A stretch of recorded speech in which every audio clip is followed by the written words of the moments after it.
had Billionaire installed camera to watch his dumb twins. What he saw the maid doing shocked him. Marcus Chen stared at his phone, finger hovering over the Terminate Employment button.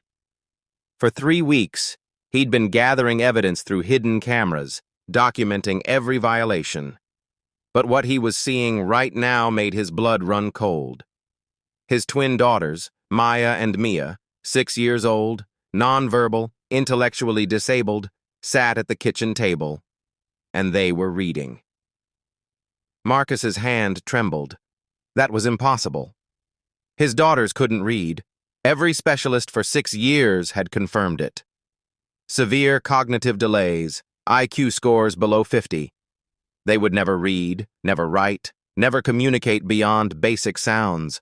But there they were, small fingers tracing words on flashcards, while the maid, Sofia Rodriguez, 31 years old, high school dropout, pointed and smiled.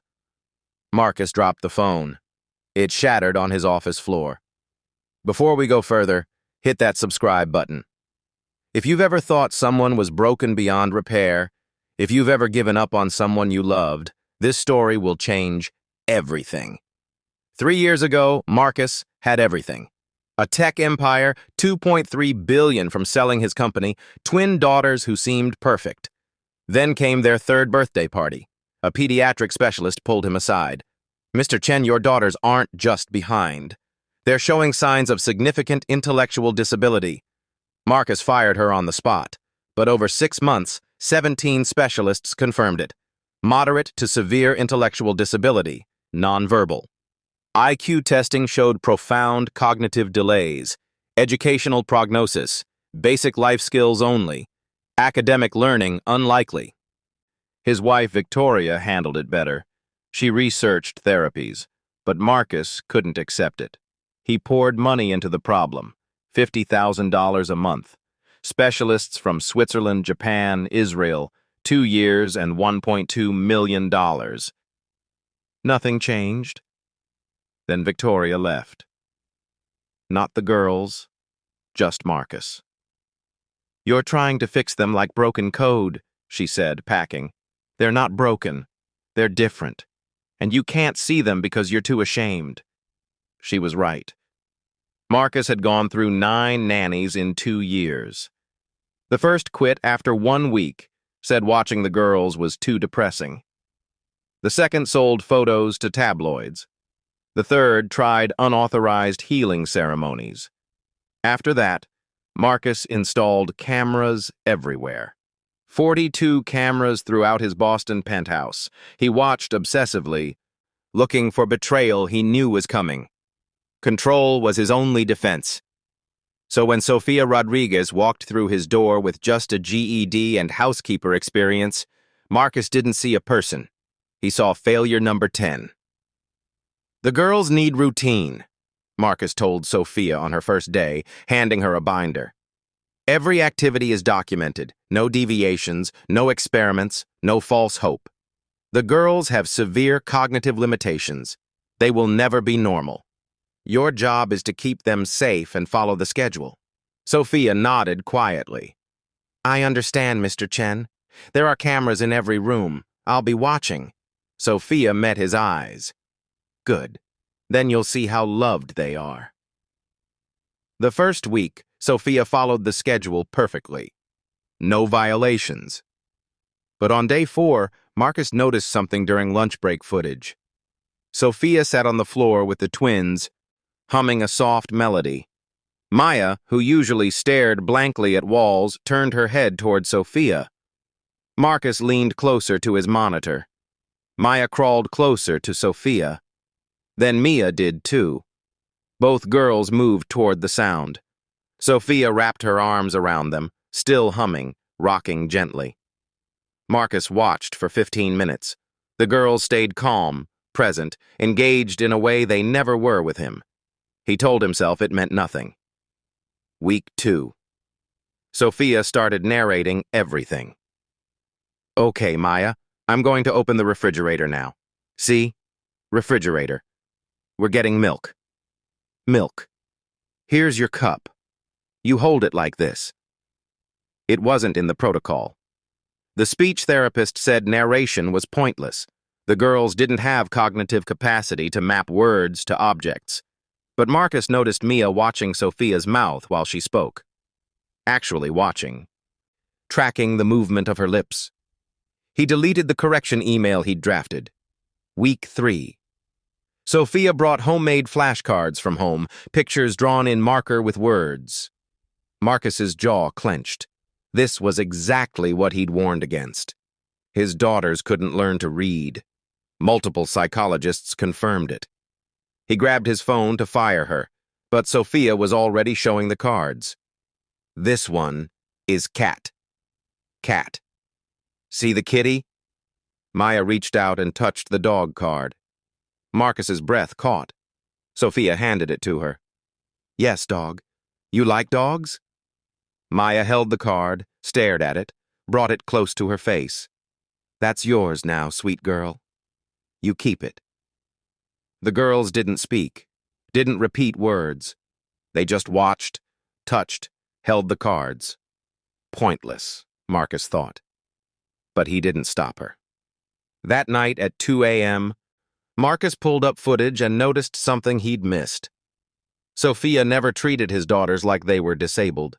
She spoke to them like they understood, waited for responses, gave them choices. Do you want the red cup or the blue cup, Maya? Maya didn't answer, but Sophia waited. 20 seconds. Then Sophia touched both cups. Red or blue, baby? Maya's hand twitched toward the blue cup.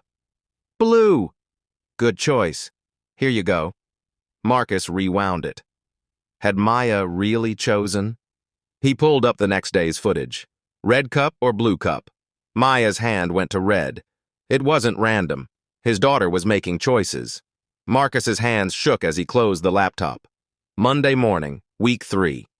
Marcus came to the kitchen where Sophia prepared breakfast. We need to talk. The flashcards. That's not in the protocol. No, sir. The specialists have been clear. The girls can't learn academic skills. You're wasting time. Sophia dried her hands slowly. With respect, Mr. Chen, what do you think reading is? Excuse me? Reading, writing, communication. Aren't those life skills? Marcus felt heat rise. Don't play games. My daughters have cognitive limitations that your daughters have never been given a real chance. The kitchen went silent. What did you just say? Sophia's voice stayed calm but fierce. In 3 weeks, I've read every report from every specialist you've hired. Not one spent more than 2 hours with your girls. They did tests, checked boxes, made pronouncements. Those are leading experts. They tested your daughters like products on an assembly line. Pass or fail. Normal or defective. Sophia's eyes met his. But I've spent 8 hours a day with Maya and Mia for 3 weeks. Maya hums melodies exactly on pitch. She has musical intelligence. Mia organizes toys by color without being taught. Pattern recognition. They communicate through gestures, cooperate to solve problems. Social intelligence. Marcus shook his head. Those aren't measurable because we measure intelligence wrong. Your daughters process information differently. That doesn't make them stupid. It makes them different. And different isn't broken. The IQ tests measure how fast you process certain information in specific formats. They don't measure wisdom, creativity, emotional depth, or a dozen other intelligences. Your daughters failed those tests because the tests were designed for brains that work differently than theirs. Marcus felt something crack. So every specialist was wrong? I'm saying they looked at your daughters and saw limitations. I look at them and see possibilities. Sophia's voice softened. Mr. Chen, when's the last time you sat on the floor and just played with your girls? No schedule, no therapy goals, no measurements? The question hit like a blow. Marcus couldn't remember. Sophia turned back to the stove. They're not projects to fix. They're children who need their father. Marcus left without another word, hands shaking. That afternoon, Marcus drafted a termination letter. Sophia was overstepping, contradicting specialists. When her methods failed, the disappointment would destroy them. Destroy him. His finger hovered over send, but he pulled up the camera feed instead. Sophia sat with both girls, picture cards in a grid. Okay, my loves, let's play a game. I'm going to say a word. You touch the matching card. No pressure. Just for fun. Marcus rolled his eyes. Ridiculous. His daughters couldn't. Dog, Sophia said. Mia's hand shot out and touched the dog card. Marcus sat up straighter. Yes. Good job, Mia. Son? Maya reached out, hesitated, then touched the sun. Perfect, Maya. Moon. Mia touched the moon card. Marcus's heart pounded. They were understanding, following directions, identifying words. Book. Both girls reached for the book card, bumped hands, and looked at each other and laughed. A real laugh. A shared moment between sisters. Marcus's eyes burned. He minimized the termination letter and searched medical journals, intellectual disability and learning potential, alternative intelligence assessments, cognitive plasticity in children with developmental delays. Articles flooded his screen. Research from the last 5 years he'd never looked for. One title, Reassessing Intelligence in Non-Verbal Children. How Standard Testing Fails Alternative Learners. Traditional IQ testing relies heavily on verbal responses and timed performance. For children who process information differently, through visual patterns, music, spatial relationships, these tests may dramatically underestimate cognitive ability. Recent research suggests many children diagnosed with intellectual disability possess significant learning capacity when information is presented in formats aligned with their processing strengths. Marcus read for 3 hours. Study after study documenting children written off by specialists who later learned to read, write, communicate, even attend college. Not every child, but some. And no one could predict which children would bloom until they were given the chance. His daughters had never been given that chance. Marcus had accepted the verdicts, built his household around limitations, hired caregivers to maintain low expectations. Until Sophia walked in and refused to believe them. Marcus closed his laptop and sat in darkness. What if she was right? What if he'd given up before they'd even started? Friday morning, the developmental pediatrician arrived for quarterly evaluation. Dr. Susan Hayworth, Harvard-educated, 30 years experience, one of the specialists who'd delivered the original diagnosis. Marcus watched through cameras as Dr. Hayworth examined each child. Hello, Maya. Can you show me the red block? Silence. Maya stared at the wall. Dr. Hayworth made notes. Maya, red block. Can you point to it? Nothing. After 20 minutes, Dr. Hayworth set down her clipboard. The results are consistent with previous evaluations. No significant developmental changes. Sophia spoke up quietly. May I try something? Dr. Hayworth looked surprised. I'm sorry. Who are you? Sophia Rodriguez, the twins' nanny. I don't think... Just 5 minutes, Sophia said. Please. Dr. Hayworth glanced at the camera. Marcus pressed the intercom. Let her try. Sophia knelt beside Maya and Mia with her homemade flashcards. Maya, baby, show Dr. Hayworth what you've been learning. Can you find cat? Maya's hand immediately touched the cat card. Dr. Hayworth's eyebrows rose. Good. Now dog. Maya touched dog. Mia's turn. Sun. Mia touched sun without hesitation. Sophia went through 10 cards. Both girls responded correctly to every one. Dr. Hayworth leaned forward. Wait. Do that again. Maya, show me book. Maya touched the book card. Ball, ball, moon, moon. Dr. Hayworth stared at the twins, then Sophia. How long have they been able to do this? About a week for consistent accuracy. Building to it for 3 weeks. That's impossible. Dr. Hayworth shook her head. The cognitive testing was wrong, Sophia said simply. Dr. Hayworth turned to Marcus's camera. Mr. Chen, I need to run additional assessments. This changes everything. Marcus sat, frozen. His daughters had just demonstrated learning every expert said was impossible. When Dr. Hayworth left, she stopped by his office. Mr. Chen, I need to apologize. I made assumptions based on limited data and standardized assessments. Your daughters are clearly capable of much more than their diagnosis suggested. She paused. Whatever that nanny is doing, don't stop her. After she left, Marcus sat with 3 years of weight pressing down. He'd trusted experts, accepted limits, built walls around his daughters.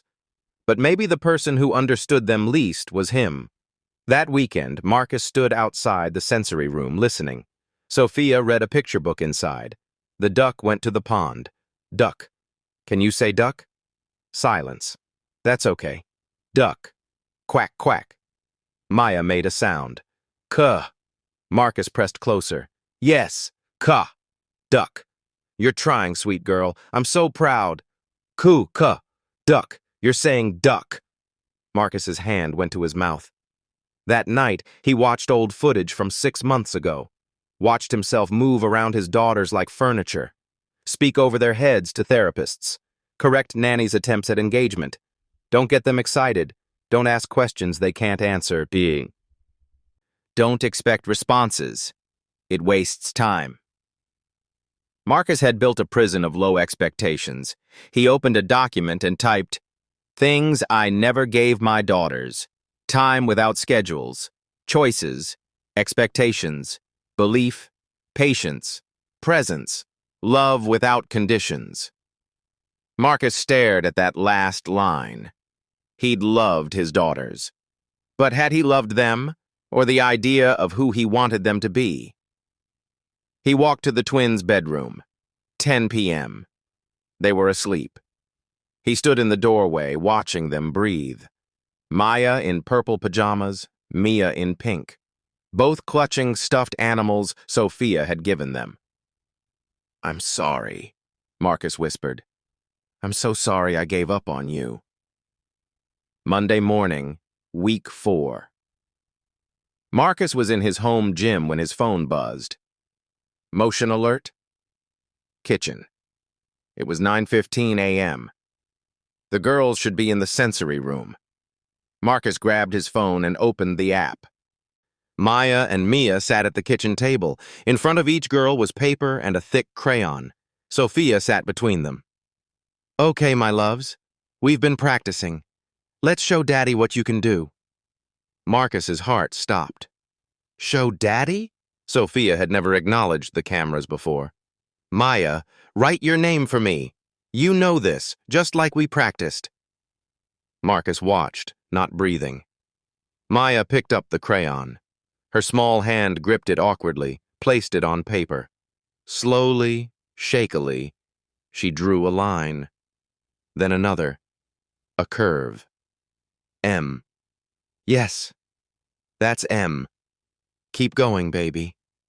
Another line. A peak. A. Marcus's hands shook so hard he almost dropped the phone. Maya continued. The letters were huge, uneven, some backward, but unmistakable. M-A-Y-A. Perfect! You did it! You wrote your name! Sophia pulled Maya into a hug. Then she turned to Mia. Your turn, sweetheart. Mia picked up her crayon. M-I-A. 3 letters. Her whole name. Sophia burst into tears. Oh my God! You beautiful, brilliant girls. You did it. She looked directly at the camera, tears streaming. Mr. Chen, your daughters can learn. They are learning. Come see them, please. They need you to believe in them. Marcus ran. Downstairs, through hallway, into the kitchen.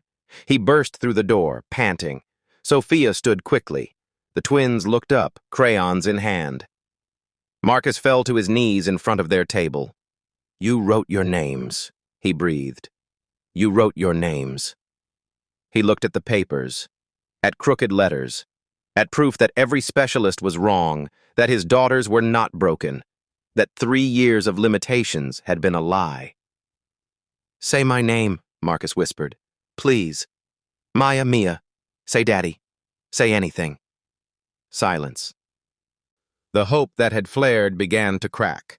Sophia knelt beside him. "Mr. Chen, they're learning, but at their own pace, in their own way. They may never speak, or they might tomorrow. There are no guarantees, but they can learn." Yes, they can learn. Marcus looked at his daughters. Really looked, maybe for the first time in years. Maya held up her paper proudly. Mia was smiling. "I'm sorry," Marcus said, voice breaking. "I'm so sorry I didn't see you. I'm sorry I gave up." "Duh." Everyone froze. Duh. Mia was looking right at Marcus, small mouth forming the shape. Duh. Daddy. She was trying to say Daddy. Marcus couldn't breathe, couldn't move. Duh, Mia said again, louder, frustrated. "Yes," Marcus sobbed. "Yes, baby. Daddy. I'm Daddy. I'm here. I'm right here." He pulled both girls into his arms, papers crinkling between them. Maya made a sound against his chest. Duh. Both of them. Both trying to say his name. Marcus held them and cried like he hadn't since the day of diagnosis. But these weren't tears of grief. For the first time in 3 years, Marcus Chen felt hope. That afternoon, Marcus called Victoria. "They wrote their names," he said when she answered. Silence. "Victoria," the twins wrote their names. Maya. Mia. The new nanny's been teaching them. They're learning. Dr. Hayworth says we need to completely reassess. Long pause. "Marcus, is this real? Come over. See for yourself, please." Victoria arrived an hour later, first time in the same room in 8 months. She looked past him. "Where are they?" "Kitchen, with Sophia."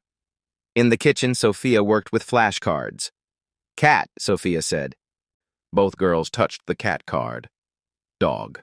Both touched dog. Victoria's hand flew to her mouth. "Oh my God." Maya looked up, saw her mother. "Ma."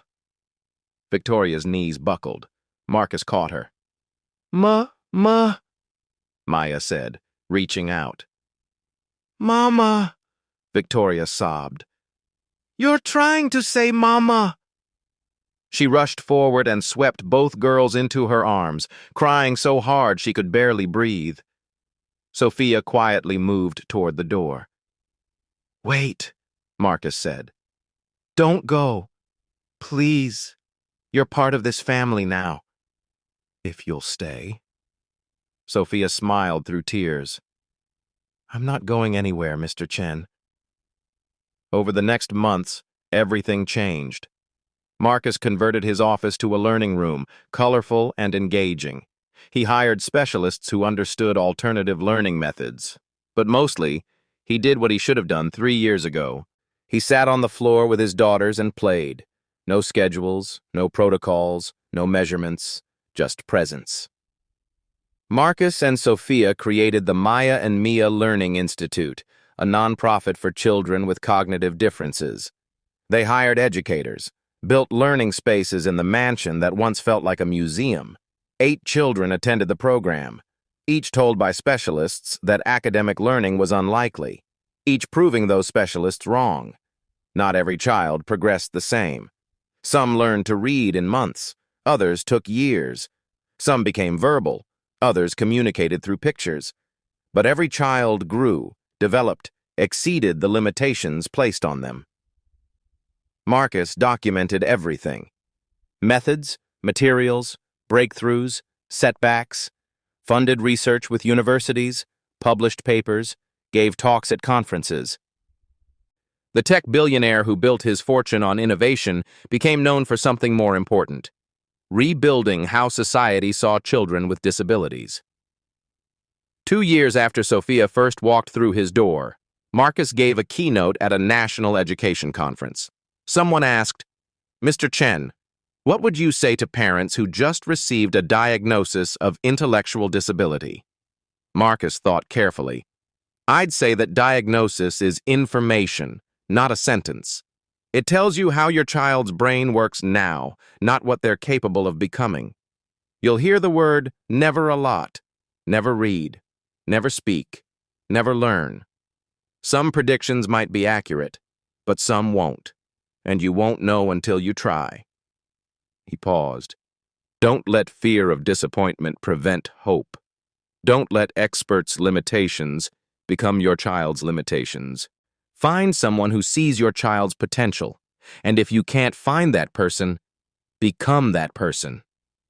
Silence. Most importantly, don't do what I did. Don't watch your child through screens. Don't hide behind schedules. Don't love from a distance because you're afraid of losing more. Show up. Be present. Talk to them like they understand. Believe in them, especially when everyone else has given up. He smiled. "Because my daughters didn't need to be fixed. I did. And they're the ones who fixed me." The applause was deafening. 3 years later, Maya and Mia turned 16. They attended specialized high school, preparing students with disabilities for post-secondary education. Maya wanted to become a special education teacher. Mia wanted to study art therapy. Both dreams were ambitious. Both required college. Both were considered unlikely for teenagers with intellectual disabilities. But Marcus and Victoria had learned to stop listening to unlikely and start planning for possible. They applied to colleges with strong disability support. Maya wrote essays about her journey from nonverbal 6-year-old to aspiring teacher, about being underestimated, about wanting to give other children the chance Sophia gave her. The acceptance letters came in spring. Maya and Mia would attend college together, something their original prognosis said would never happen. The night before they left, Marcus found both girls in the learning room. "Nervous?" he asked. "Terrified," Maya said. "Excited," Mia added. "I'm proud of you. Not just for college, but for every day you showed up and tried, for proving the experts wrong, for teaching me that limitations are often just lack of imagination." Maya hugged him. "You could have given up on us, Daddy. Thank you for not giving up." "I did give up," Marcus admitted. "For 3 years I watched you through cameras instead of being with you. I let fear win. But Sophia showed me another way. And you showed me I was wrong to be afraid." The next morning, they drove to college, helped them move into their dorm, met their support staff, and said goodbye. "We're 2 hours away," Victoria reminded them, voice shaking. "Call any time." "We'll be okay, Mom," Maya said. "We've got each other." "And you taught us to keep trying even when scared," Mia added. "So that's what we'll do." Marcus hugged his daughters one more time. College isn't about being perfect. It's about learning and growing. If you struggle, that's okay. "There's no one right way to do this. Just like there's no one right way to be smart," Maya said. "Exactly." They drove away slowly, Marcus watching in the rearview mirror as Maya and Mia waved. 2 young women with intellectual disabilities heading into futures everyone said were impossible. "You okay?" Victoria asked. Marcus smiled through tears. "Better than okay. I'm watching our daughters live lives everyone said were impossible. That's everything." That semester, Maya got her first college assignment back, an essay about education philosophy. She got a B+. When she video called Marcus, crying but smiling, showing him the paper with the professor's note, "Your perspective on presumed competence is insightful and clearly drawn from personal experience." Strong work. Marcus felt tears spring to his eyes. His daughter, declared unteachable at age 3, had just earned a B+ on a college essay. Impossible, the experts had said. But impossible was just a word, just an excuse, just a limitation accepted too easily. Marcus thought back to that morning years ago, watching security footage, looking for evidence of betrayal and finding evidence of transformation instead. The best surveillance system he'd discovered wasn't cameras in every corner. It was presence, attention, love that saw beyond diagnosis to the person beneath. It was showing up, even when scared, especially when scared. It was presuming competence until proven otherwise. Marcus opened his laptop and wrote a letter to parents who just received the diagnosis. He posted it on the Institute's website. Within hours, it was shared thousands of times. Comments poured in from parents in that terrifying space between diagnosis and acceptance, thanking him for hope and honesty. Because that's what Marcus learned to offer, not false promises, but honest hope. Not guarantees, but possibilities. Not certainty, but courage to try anyway. 2 decades after installing cameras to catch a maid failing his daughters, Marcus Chen finally understood what he'd actually captured. The moment everything became possible. The moment fear transformed into faith. The moment he stopped watching life through screens and started living it with presence. And that moment changed everything. Not just for Maya and Mia, for thousands of children who came after them, for a system slowly learning to see ability instead of disability, for families learning that love means believing in possibilities, not accepting limitations.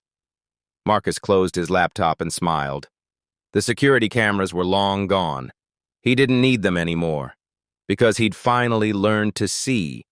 If this story touched you, if you've ever been told someone you love can't achieve something, remember Maya and Mia. Remember that intelligence comes in 1,000 forms. Remember that love means seeing people for who they are, not who you expected them to be. Remember that experts aren't always right. And remember that sometimes the person who changes everything is the one nobody expected. Drop a comment and tell me your story. Tell me about the time someone believed in you when no one else did. Hit that subscribe button, share this with someone who needs to hear it, and go be the miracle someone's been waiting for. Because Marcus thought he was installing cameras to catch his maid failing. But what he really captured was the moment he stopped failing himself. And that made all the difference.